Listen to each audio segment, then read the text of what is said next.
महाराष्ट्र में 16 फरवरी को विधानसभा का विशेष सत्र जो है वो बुलाया गया है। एकनाथ शिंदे सरकार जो है वो विशेष सत्र बुला रही है और मराठा आरक्षण पर प्रस्ताव लाने की तैयारी है। ये फिलहाल सूत्रों के हवाले से खबर आ रही है। कैबिनेट मंजूरी के बाद कानून बनाएगी सरकार मराठा आरक्षण का।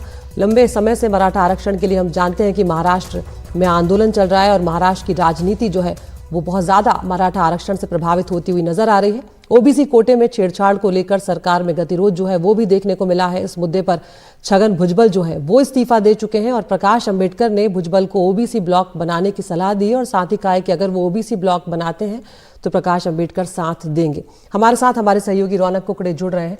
रौनक, महाराष्ट्र की राजनीति में ये बहुत महत्वपूर्ण हो जाएगा अगर सरकार इस पर कानून लेकर आती है और खासकर लोकसभा चुनाव से पहले सरकार की क्या ये कोशिश रहेगी?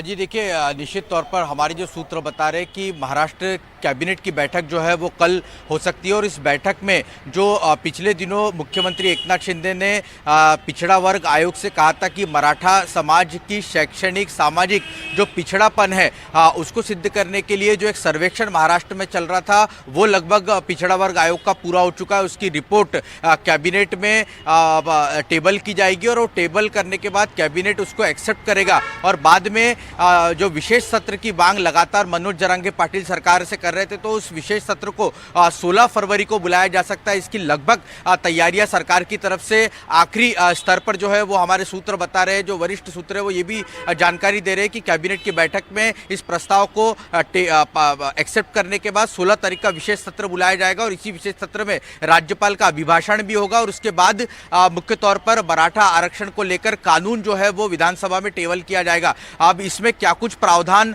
सरकार रखती है वो देखना भी महत्वपूर्ण होगा, क्योंकि भुजबल जो महाराष्ट्र सरकार में मंत्री है वो लगातार इसको लेकर विरोध कर रहे हैं कि ओबीसी कोटे में हम मराठाओं को अपने हिस्से का कोई भी आरक्षण देने के लिए तैयार नहीं है। ऐसे में क्या अलग से आरक्षण देने का प्रावधान सरकार फिर एक बार करती है, क्योंकि इसके पहले जब देवेंद्र फडणवीस सरकार थी उन्होंने इस तरह से लोकसभा चुनाव से पहले इसी तरह का मराठाओं को आरक्षण देने का फैसला किया था जिसे सुप्रीम कोर्ट ने रद्द कर दिया था। अब देखना महत्वपूर्ण होगा कि इस कानून में सरकार क्या कुछ सावधानियां बरतती है और अगर ये 16 तारीख को विशेष सत्र बुलाया जाता है तो निश्चित तौर पर इससे और सभी की निगाहें जो है वो टिकी होगी। जी।